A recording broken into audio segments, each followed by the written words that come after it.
Welcome to online अड्डा for study मंच for learning. दोस्तों स्वागत है आप सभी का ऑनलाइन अड्डा फॉर स्टडी चैनल पर। इस वीडियो में दोस्तों हम कवर करेंगे 25 दिसंबर 2020 के करंट अफेयर के इंपोर्टेंट क्वेश्चन जो कि ऑनलाइन अड्डा फॉर स्टडी चैनल के माध्यम से दिए जाएंगे। तो चलिए दोस्तों वीडियो को शुरू करते हैं। वीडियो को लाइक और शेयर करना बिल्कुल ना भूलें, साथ में चैनल को सब्सक्राइब कर लें, बेल आइकन को दबा लें जिससे कि आप सभी को लेटेस्ट वीडियो नोटिफिकेशन मिलते हैं। चलिए दोस्तों वीडियो शुरू करते हैं। अनअकैडमी आपके लिए लेकर आया बढ़िया बेस्ट ताकि आपकी तैयारी हो एकदम पक्की। आज ही सब्सक्राइब करें अनअकैडमी प्लस पर और पाएं अंकुश लांबा, आशीष अरोड़ा, निमिषा बंसल के साथ टीम एबीपी और टीम नासा और भी इंडिया के टॉप एजुकेटर्स एक ही प्लेटफॉर्म पर। आपको बैच बिल्कुल बेसिक से हाई लेवल तक मिल जाएंगे, प्रैक्टिस और साथ ही पीवाईक्यू के साथ। सभी बैच और कोर्स आपको डेडिकेटेड डाउट सेशन भी मिलेंगे। एक ऐसा मौका जहां आप एजुकेटर्स के साथ लाइव इंटरेक्ट करके अपने सभी डाउट सेशन यहाँ पे डाउट क्लियर भी कर सकते हैं और डाउट सेशन अटेम्प्ट भी कर सकते हैं। इसी सब्सक्रिप्शन में आपको मिलेंगे मॉक टेस्ट, साथ ही डिटेल एनालिसिस और साथ ही एक्सप्लेनेशन के साथ। अगर आप बैंक एग्जाम की तैयारी कर रहे हैं तो यही सही मौका है इस अपॉर्चुनिटी का लाभ उठाने के लिए। अपकमिंग बैचेस को साथ ही अगर बात की जितनी भी जो टोटल बैचेस हैं वो आपको स्क्रीन पर देखने के लिए मिल जाएंगी। 21 दिसंबर के बाद में प्लस सब्सक्रिप्शन की फीस बढ़ा दी जाएगी। बिना किसी वक्त जाया किए सब्सक्राइब करें अनअकैडमी प्लस पर, इस मौके का फायदा उठाएं। तो बिना किसी देरी के जाइए अनअकैडमी प्लस की सब्सक्रिप्शन ले लीजिए। मेरा कोड का इस्तेमाल करना बिल्कुल ना भूलें, ऑनलाइन अड्डा। इसे लगाते ही आपको मिलेगा 10% का इंस्टेंट डिस्काउंट। ज्यादा जानकारी लिंक वीडियो की डिस्क्रिप्शन में है। तो पहला क्वेश्चन आप सभी के सामने आ जाता है, हाल ही में राष्ट्रीय उपभोक्ता दिवस कब मनाया गया है। चार ऑप्शन आप सभी के सामने 20, 21, 22 या फिर 24। तो चारों में से आप सभी को यहाँ पे याद रखना है। एक सबसे बड़ी आसान चीज़ ये हो जाती है, जब हम करंट अफेयर पढ़ते हैं तो डेली आप सभी को जो दिन के बारे में जानकारी मिलती रहती है। तो ऐसे में इसका जो राइट आंसर होगा 24 तारीख, इसका बिल्कुल राइट आंसर हो जाएगा 24 दिसंबर। अगर बात करें राष्ट्रीय उपभोक्ता दिवस के बारे में, साथ ही आप लोग नीचे इमेज के माध्यम से भी यहाँ पर देख सकते हैं। देश भर में हर साल 24 दिसंबर को राष्ट्रीय उपभोक्ता दिवस के रूप में मनाया जाता है। आज के ही दिन 1986 में राष्ट्रपति द्वारा उपभोक्ता संरक्षण अधिनियम 1986 को मंजूरी दी गई थी, जिसके बाद से ये लागू हुआ था। इस अधिनियम के उद्देश्य उपभोक्ताओं को विभिन्न प्रकार के शोषण जैसे कि खराब सामान, सेवाओं में कमी या फिर अनुचित व्यापार के तरीके से खिलाफ प्रभावी सुरक्षा प्रदान करने का जो उद्देश्य है वो देखने के लिए मिला था। तो ऐसे में आप सभी को यहाँ पे याद रखना है कि उपभोक्ता मामले में खाद्य और सार्वजनिक वितरण मंत्री कौन है, वो आप सभी को पता होंगे, पीयूष गोयल जी हैं।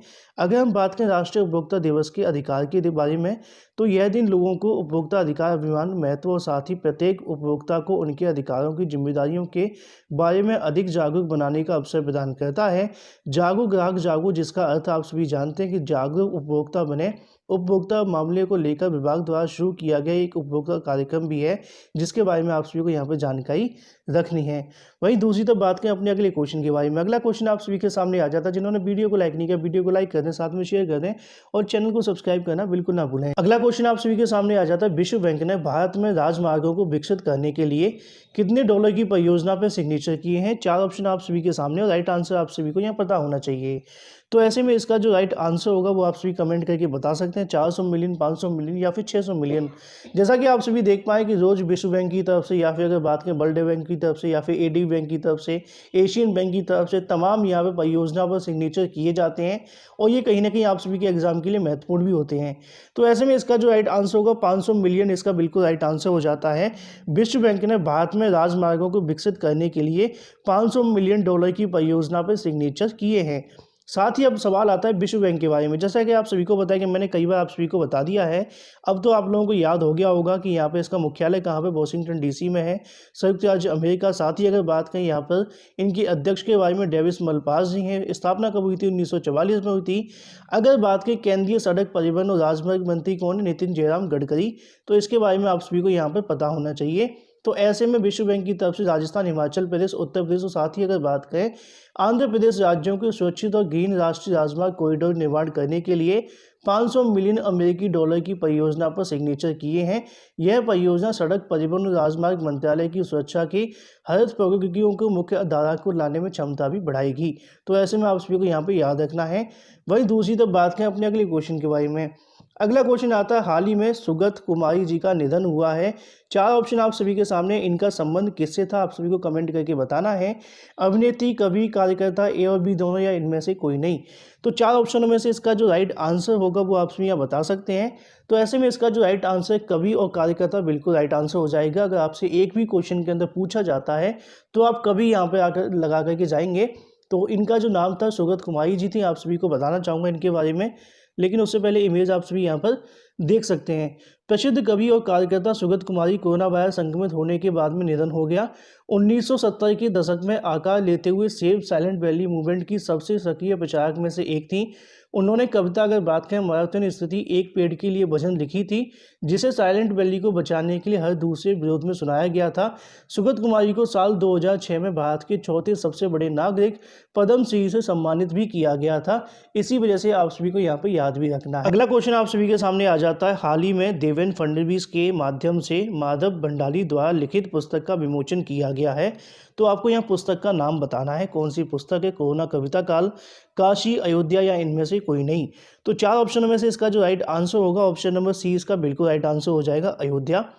कोरोना काल किसके द्वारा लिखी है, काशी किसके द्वारा लिखी, कमेंट करके आप लोग बताइए, क्योंकि आप लोगों को यहाँ पे पता होना चाहिए। तो ऐसे में इसका जो राइट आंसर है वो अयोध्या है। नीचे आप लोगों को इमेज के माध्यम से देखने के लिए मिलेगा।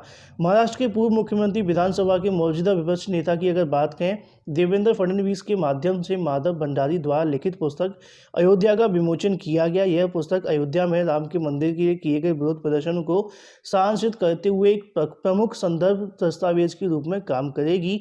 यह पुस्तक उत्तर प्रदेश के अयोध्या शहर से संबंधित विभिन्न संदर्भों को एक साथ प्रस्तुत करेगी। तो ऐसे में आप लोगों को इस पुस्तक के बारे में जानकारी रखनी है, कभी भी क्वेश्चन पूछा जा सकता है। लिखी किसने, ये आपको याद रखना, माधव भंडारी के माध्यम से।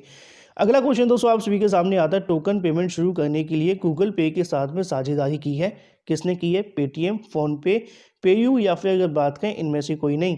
4 ऑप्शन आप सभी के सामने, राइट आंसर आप सभी को बताना है। तो इसका जो राइट आंसर होगा ऑप्शन नंबर सी इसका बिल्कुल राइट आंसर हो जाता है, पेयू। तो पेयू के बारे में थोड़ी सी जानकारी आप सभी को होनी चाहिए। अगर बात करें, पेयू ने टोकन पेमेंट शुरू करने के लिए गूगल पे के साथ में साझेदारी की है।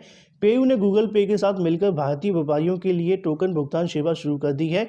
डिजिटल टोकन के साथ जुड़ी फोन और कार्ड की जानकारी से गूगल पे उपभोक्ता बार बार अगर बात करें सीमलेस सुरक्षित रूप से भुगतान कर सकते हैं।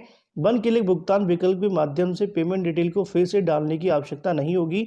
ओटीपी और साथ ही ऑटोमेटिक रीड करने की भुगतान तुरंत प्रोसेस हो जाएगा। अब ऐसे में सवाल आप सभी के सामने आता है गूगल के सीईओ के बारे में। कौन है, जानते होंगे, सुंदर पिचाई हैं।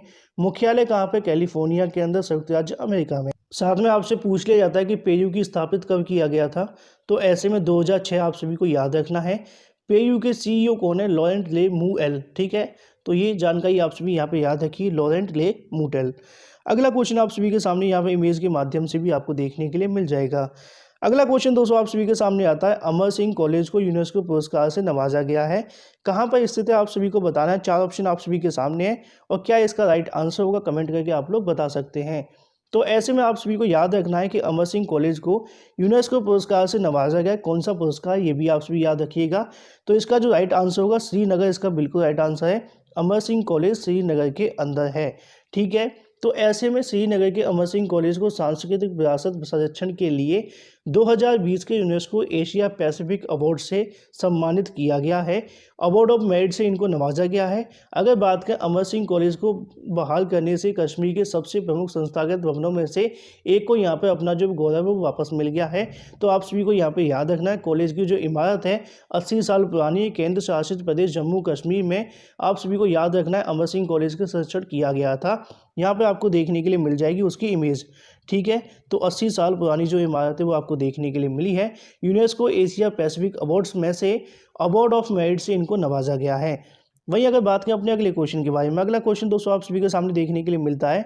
हाल ही में ओम मिजोरम पुस्तक का विमोचन किसने किया है। 4 ऑप्शन आप सभी के सामने, अगर बात करें वेंकैया नायडू, रामनाथ कोविंद, नरेंद्र मोदी या इनमें से कोई नहीं।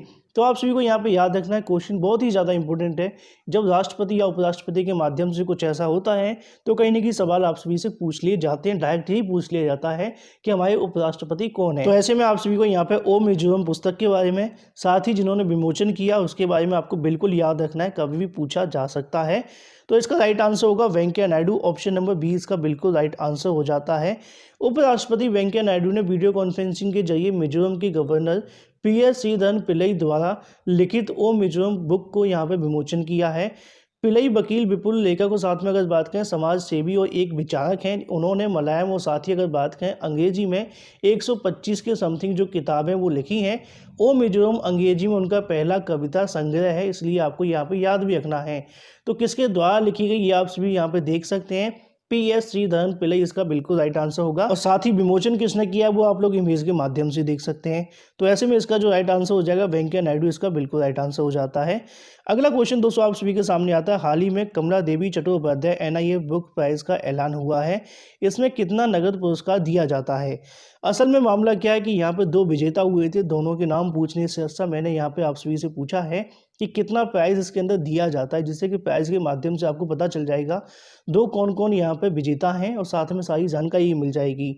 तो Kamala Devi Chattopadhyay new India foundation book prize की अगर हम बात करें, NIF की फुल फॉर्म आप सभी के सामने मैंने बता दी है। तो ऐसे में आप सभी के सामने आता है new India foundation book prize के बारे में। 2020 के समकालीन आधुनिक भारत पर लिखी सर्वश्रेष्ठ गैर काल्पनिक बुक के विजेताओं की घोषणा कर दी गई है। यह पुरस्कार अमित आहूजा को, साथ ही अगर बात करें दूसरे इनके साथ में एक और हैं जो कि यहाँ पे आपको देखने को मिलेंगे, पूर्व केंद्रीय मंत्री जयराम रमेश को उनके दोनों को यहाँ पे दिया गया है। दोनों के संयुक्त रूप से यहाँ पे पुरस्कार दिया गया। तो ऐसे में अगर बात करें इसके अंदर मिलता क्या है, प्रशस्ति के पत्र के साथ ही अगर बात करें 15 लाख रुपए का नगद पुरस्कार दिया जाता है, जिसे दोनों लेखकों द्वारा साझा किया गया है। तो ऐसे में आप सभी को यहाँ पे बिल्कुल याद रखना है, दोनों को यहाँ पे दिया गया है। पहले आप सभी के सामने आ जाते हैं जो कि हैं अमित आहूजा जी, और दूसरे यहाँ पे आप सभी के सामने आते हैं पूर्व केंद्रीय मंत्री जयराम रमेश जी। बस आप सभी को इतना याद रखना है, कुछ भी पूछा जा सकता है। अगला क्वेश्चन आप सभी के सामने आ जाएगा, यहाँ पे आप सभी के सामने दोनों के द्वारा लिखी गई बुक्स भी आ जाती हैं। तो ऐसे में अगर बात करें, जो इधर की साइड अमित आहूजा देखने के लिए मिलेगा और दूसरी साइड में जो लिखी गई है, जैसा कि मैंने अभी आप सभी को बताया, वो लिखी गई है यहाँ पर जयराम जी की तरफ से। ठीक है, दोनों के नाम भी आप सभी के सामने लिखे ही हैं। वहीं दूसरी तरफ अगला क्वेश्चन आ जाता है, कैबिनेट ने डैश में सेवाओं में 100% FDI को मंजूरी दी है। 4 ऑप्शन आप सभी के सामने, राइट आंसर आप सभी को यहाँ पर बताना है। तो ऐसे में इसका जो राइट आंसर क्या होगा, मोबाइल सेवा, DTH सेवा, टेलीकॉम सेवाएं, या फिर इनमें से कोई नहीं। तो इसका जो राइट आंसर हो जाता है ऑप्शन नंबर बी, इसका बिल्कुल राइट आंसर हो जाएगा। अब ऐसे में FDI की फुल फॉर्म क्या होती है वो आप सभी को पता होनी चाहिए। तो FDI की फुल फॉर्म से पहले DTH के बारे में जान लेते हैं, है ना।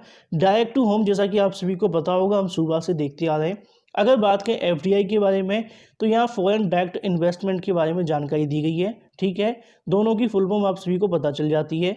अब ये मामला संबंधित, जैसा कि आपको पता है, केंद्रीय मंत्रिमंडल से।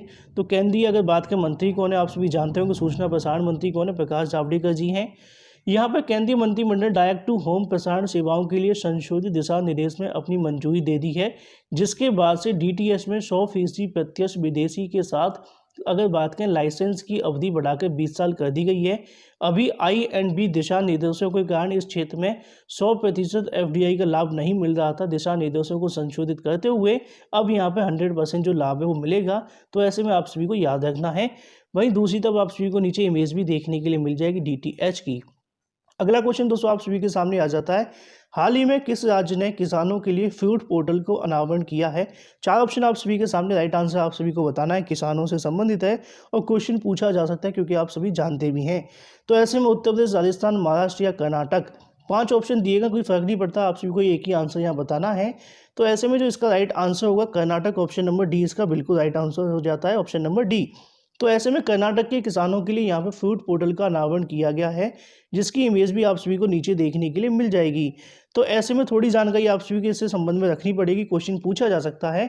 कर्नाटक सरकार ने एक ही मंच पर कृषि संबंधी जानकारी और साथ ही अगर बात करें कृषि ऋण विवरणों को इकट्ठा करने और ई-गवर्नेंस पोर्टल को किसान पंजीकरण एवं एकीकृत लाभार्थी सूचना प्रणाली का अनावरण किया है। इसमें सभी किसानों को पंजीकृत किया जाएगा और पोर्टल पर एक पहचान संख्या दी जाएगी। फ्रूट पोर्टल पर भूमि विवरण प्राप्त करके वैलिडेट करने के लिए कर्नाटक राज्य की भूमि पैकेज को एकीकृत किया जाएगा। इस पोर्टल की एक अन्य महत्वपूर्ण सुविधा ऑनलाइन सृजन है, जिसके द्वारा किसानों को उप पंजीकरण कार्यालय में जाने की आवश्यकता नहीं होगी। कैनरा बैंक ने पायलट आधार पर फ्रूट चलाने की सहमति दी है। तो ऐसे में सारी जानकारी आप सभी के सामने हो जाती है। कर्नाटक के मुख्यमंत्री कौन है, BS येदियुरप्पा हैं। राज्यपाल कौन है, वाजुभाई वाला। तो ऐसे में याद रखना आप सभी को। अगला क्वेश्चन आप सभी के सामने आता है, जो कि लास्ट वीडियो में पूछा गया था आप सभी से, भारत और डैश नेताओं की वर्चुअल समिट 2020 कहाँ पे हुई है। तो इसका राइट आंसर था वियतनाम। अब आते हैं क्वेश्चन ऑफ द डे को लेकर। तो आप सभी को बताना एसोचैम के नए अध्यक्ष कौन बने। 4 ऑप्शन आप सभी के सामने। वीडियो को लाइक और शेयर करना बिल्कुल ना भूलें, साथ में चैनल को सब्सक्राइब कर लें, बेल आइकन को दबा लें और इसका आंसर दे करके अवश्य जाए। So guys, thank you for watching this. Unacademy आपके लिए लेकर आया बढ़िया बैच, ताकि आपकी तैयारी हो एकदम पक्की। आज ही सब्सक्राइब करें अनअकैडमी प्लस पर और पाएं अंकुश लांबा, आशीष अरोरा, निमिषा बंसल के साथ टीम एबीपी और टीम नासा और भी इंडिया के टॉप एजुकेटर्स एक ही प्लेटफॉर्म पर।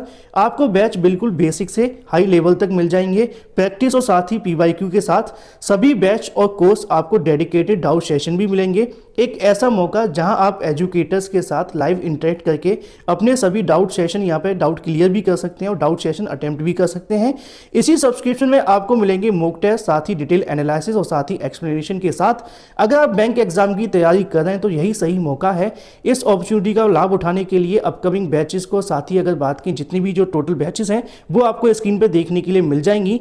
21 दिसंबर के बाद में प्लस सब्सक्रिप्शन की फीस बढ़ा दी जाएगी। बिना किसी वक्त जाया किए सब्सक्राइब करें अनअकैडमी प्लस पर, इस मौके का फायदा उठाएं। तो बिना किसी देरी के जाइए अनअकैडमी प्लस की सब्सक्रिप्शन ले लीजिए। मेरा कोड का इस्तेमाल करना बिल्कुल ना भूलें, ऑनलाइन अड्डा। इसे लगाते ही आपको मिलेगा 10% का इंस्टेंट डिस्काउंट। ज्यादा जानकारी लिंक वीडियो की डिस्क्रिप्शन में है।